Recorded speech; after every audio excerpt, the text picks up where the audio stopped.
तो चलिए आज बात करते हैं एक बहुत बड़े बदलाव की। वो बदलाव जो ग्लोबल ट्रेड यानी दुनिया भर में सामान भेजने और मंगाने के तरीके को पूरी तरह से बदल रहा है। और ये कोई छोटा मोटा बदलाव नहीं है, बल्कि ये एक ऐसी चीज है जो व्यापार के पूरे नक्शे को ही दोबारा से बना रही है। अच्छा, शुरुआत एक सवाल से करते हैं। समुद्री लुटेरों, सूखे और जियोपॉलिटिक्स यानी बड़ी बड़ी राजनीतिक चालों में भला क्या चीज एक जैसी हो सकती है? सुनने में तो लगता है कि इन तीनों का आपस में कोई लेना देना ही नहीं है, है ना? लेकिन आज की दुनिया में ये सब एक ही कहानी का हिस्सा हैं। और वो कहानी ये है कि ये तीनों ताकतें मिलकर उस सिस्टम को तोड़ रही हैं जो पूरी दुनिया का सामान हमारे दरवाजे तक पहुंचाता है। ये हमें एक सीधी और थोड़ी कड़वी सच्चाई की याद दिलाता है। जिस ग्लोबल सप्लाई चेन पर हम इतना भरोसा करते हैं, वह असल में हमारी सोच से कहीं ज्यादा नाजुक है। तो चलिए थोड़ा और गहराई में चलते हैं। अपने पहले हिस्से में हम बात करेंगे ग्लोबल कन्वेयर बेल्ट की। इसे हम दुनिया की अर्थव्यवस्था का सर्कुलेटरी सिस्टम भी कह सकते हैं। मतलब वो नसें जो पूरी दुनिया में जान फूंकती हैं। इसे ऐसे समझने की कोशिश कीजिए जैसे हमारे शरीर में खून की नसें होती हैं, वैसे ही ग्लोबल ट्रेड में समुद्री रास्ते हैं। और जो सबसे ज़रूरी रास्ते हैं जैसे कि पनामा और स्वेज नहर, वो हमारे दिल के वॉल्व की तरह हैं। जब तक ये वॉल्व ठीक से काम करते हैं तब तक सब कुछ आराम से चलता रहता है, व्यापार का फ्लो बना रहता है। लेकिन क्या होता है जब यही वॉल्व ये जरूरी रास्ते अचानक से सिकुड़ने लगते हैं? अब हम दुनिया के दो सबसे अहम समुद्री राष्ट्रों पर जो संकट मंडरा रहा है, उसे जरा करीब से देखेंगे। देखिए, आमतौर पर पनामा नहर से हर दिन लगभग 36 जहाज गुजरते थे। ये नंबर बताता है कि ये रास्ता कितना जरूरी और कितना व्यस्त है। लेकिन अब ये संख्या घटकर सिर्फ 18 रह गई है। जी हां, बिल्कुल आधी। ये एक तरह से ग्लोबल ट्रेड के लिए हार्ट अटैक जैसा है। पर सवाल ये है कि ऐसा हुआ क्यों? पनामा नहर का ये जो संकट है वो किसी राजनीतिक वजह से नहीं है, बल्कि ये क्लाइमेट चेंज का सीधा नतीजा है। वहां इतना जबरदस्त सूखा पड़ा है कि पानी की भारी कमी हो गई है और इसीलिए जहाज़ों की संख्या आधी करनी पड़ी। और इसका असर सोचिए जरा, जिन जहाज़ों को पहले सिर्फ 3 से 5 दिन इंतजार करना पड़ता था, उन्हें अब 3-3 हफ्ते तक इंतजार करना पड़ रहा है। और ये कहानी सिर्फ पनामा तक ही सीमित नहीं है। दुनिया के दूसरे कोने में लाल सागर में जियोपॉलिटिकल तनाव की वजह से जहाज़ों को मजबूरन अफ्रीका का पूरा चक्कर लगाकर एक लंबा रास्ता लेना पड़ रहा है। इस एक चक्कर में 10 से 14 दिन और लग जाते हैं, जिससे पूरी की पूरी सप्लाई चेन हिल गई है। और ये कितनी बड़ी समस्या है, इसका अंदाजा मैकमिलन सप्लाई चेन ग्रुप की इस बात से लगता है। आज की बड़ी बड़ी कंपनियां, चाहे वो कार बनाती हों या smartphone, just in time system पर चलती हैं। मतलब सामान ठीक उसी वक्त पहुंचना चाहिए जब उसकी जरूरत हो। ऐसे में कुछ दिनों की देरी भी पूरी की पूरी प्रोडक्शन लाइन को ठप कर सकती है। तो जाहिर है जब पुराने रास्ते भरोसे के लायक नहीं रहे तो कोई ना कोई तो नया रास्ता बनाएगा ही।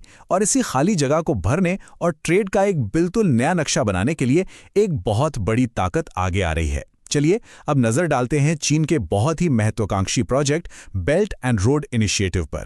तो आखिर ये बेल्ट एंड रोड इनिशिएटिव या BRI है क्या? आसान भाषा में कहें तो ये चीन की एक ग्लोबल स्ट्रैटेजी है। इसे 2013 में लॉन्च किया गया था और इसका मकसद है जमीन और समुद्र के रास्ते पूरी दुनिया में व्यापार के लिए नई सड़कें, नई नसें बनाना। पिछले 10 सालों में BRI का विस्तार किसी तूफान की तरह हुआ है। 2013 में ये सिर्फ एक ऐलान था, एक आइडिया। 2017 आते आते ये चीनी कम्युनिस्ट पार्टी के संविधान का हिस्सा बन गया और आज 2024 में इसमें शामिल देशों में दुनिया की लगभग 75% आबादी रहती है। ये सच में एक बहुत बड़ा स्केल है। और अगर आंकड़ों की बात करें तो वो और भी चौंकाने वाले हैं।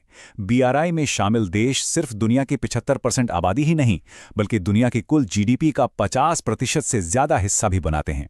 ये दिखाता है कि इसका आर्थिक महत्व कितना ज्यादा है। लेकिन देखिए, हर बड़ी चीज की तरह BRI को लेकर भी दो अलग अलग नजरिए हैं। एक तरफ इसके समर्थक कहते हैं कि ये दुनिया में इंफ्रास्ट्रक्चर की कमी को पूरा कर रहा है, आर्थिक विकास को बढ़ावा दे रहा है और गरीबी मिटाने में मदद कर रहा है। वहीं दूसरी तरफ इसकी आलोचना करने वाले इसे कर्ज के जाल वाली कूटनीति कहते हैं और इसके पर्यावरण पर असर और राजनीतिक प्रभाव को लेकर चिंता जताते हैं। तो इस पूरे बदलते माहौल में दुनिया भर के बिजनेस और लॉजिस्टिक्स नेटवर्क्स खुद को कैसे ढाल रहे हैं? चलिए अब ये देखते हैं कि सप्लाई चेन के इस नक्शे को असल में कैसे दोबारा से बनाया जा रहा है। तो कंपनियां क्या कर रही हैं? वो अब ज़्यादा लचीली सप्लाई चेन बनाने पर जोर दे रही हैं। एक स्ट्रैटेजी है नियर शोरिंग, यानी प्रोडक्शन को चीन से हटाकर अपने देश के पास लाना। दूसरी है China+1, मतलब चीन में काम बंद नहीं करना, बल्कि उसके साथ साथ वियतनाम या भारत जैसे किसी और देश में भी निवेश करना। और सबसे बड़ा बदलाव तो सोच में आया है। अब कंपनियां जस्ट इन टाइम से जस्ट इन केस मॉडल की तरफ बढ़ रही हैं, यानी अब वो किसी भी मुश्किल के लिए पहले से स्टॉक तैयार रख रही हैं। और जैसे जैसे समुद्री रास्ते कम भरोसेमंद होते जा रहे हैं, एयर कार्गो यानी हवाई माल ढुलाई एक तेज और ज्यादा लचीले विकल्प के तौर पर सामने आ रहा है। ये अब सिर्फ कुछ खास चीजों के लिए नहीं, बल्कि सप्लाई चेन का एक जरूरी हिस्सा बनता जा रहा है। और ये सिर्फ ज्यादा हवाई जहाज उड़ाने की बात नहीं है। असल में एयर कार्गो का पूरा नेटवर्क ही बदल रहा है। नया डेटा बता रहा है कि अब सिर्फ अमेरिका या जर्मनी जैसे कुछ बड़े सुपर हब नहीं हैं, बल्कि लैटिन अमेरिका और अफ्रीका जैसे इलाकों में नए छोटे छोटे रीजनल सेंटर भी तेजी से उभर रहे हैं। इससे पूरा नेटवर्क ज्यादा फैला हुआ और ज्यादा फ्लेक्सिबल बन रहा है। तो इन सारे बदलावों का निचोड़ क्या है? आखिर ग्लोबल ट्रेड के नए नियम क्या हैं? चलिए अब इस नई हकीकत को समझने की कोशिश करते हैं।